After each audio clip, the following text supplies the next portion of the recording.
You ever wonder why some marketing campaigns just feel like they're printing money while others, well, they just fizzle out?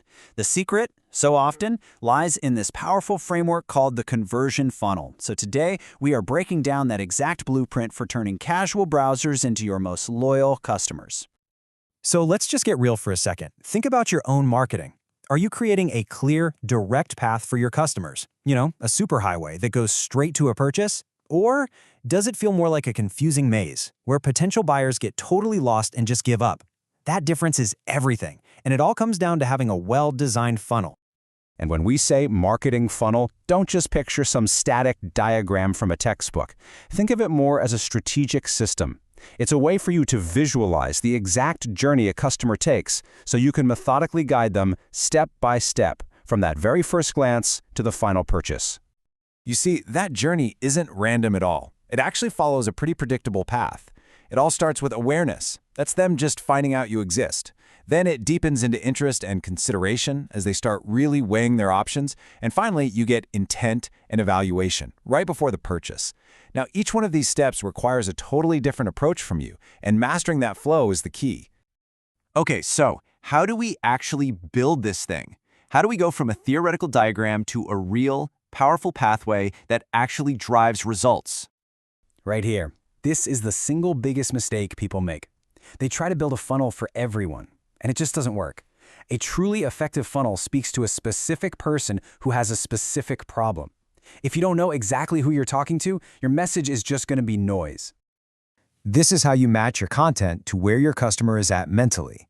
At the top of the funnel, what we call tofu, you're not selling. You're just trying to attract and educate with stuff like blog posts. In the middle, or mofu, that's when you start to nurture and persuade with deeper content like case studies. And only at the bottom, the bofu, do you go for the close with things like free trials or demos.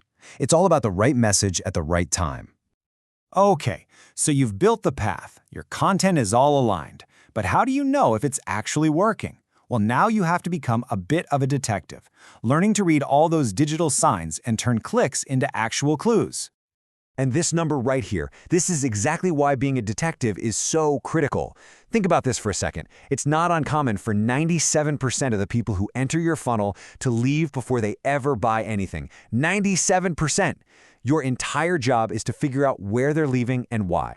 Because without that data, trying to fix that 97% drop-off is, well, it's just a blind endeavor. You're just guessing.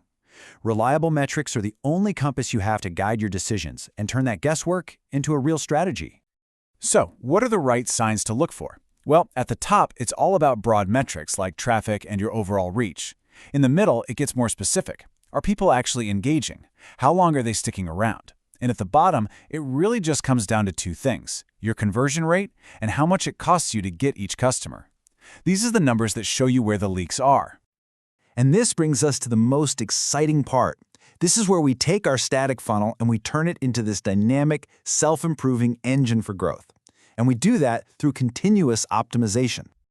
Now, the core tool for this is A/B testing. It's really just a simple experiment. For example, look at these two headlines. Which one do you think gets more clicks? Sign up for our newsletter or get exclusive marketing tips. You probably have a gut feeling, right? But the only way to know for sure is to test it.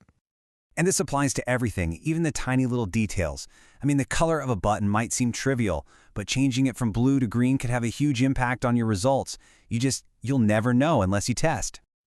This right here is maybe the most important part of all. Optimization is never done. It's a constant loop. You come up with a hypothesis, you test it, you analyze the results, you refine your strategy, and then you do it all over again. Forever. That's how a good funnel becomes a great one. Okay, I know that was a lot of theory, but it all comes down to action. So after all this, what's the single most practical step you can take to start improving your funnel, like today? So to figure out that first step, let's just pull these threads together real quick. Remember, the funnel is your map. Your content has to align with each stage of that map. You use data to find the leaks, and you use A/B testing to fix them. And the key idea is that this whole system is always evolving. So with that in mind, where's the single best place to start?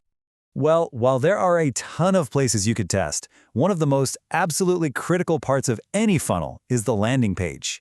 This is it. This is the moment where interest officially turns into action, and even tiny improvements here can have a massive impact on your results.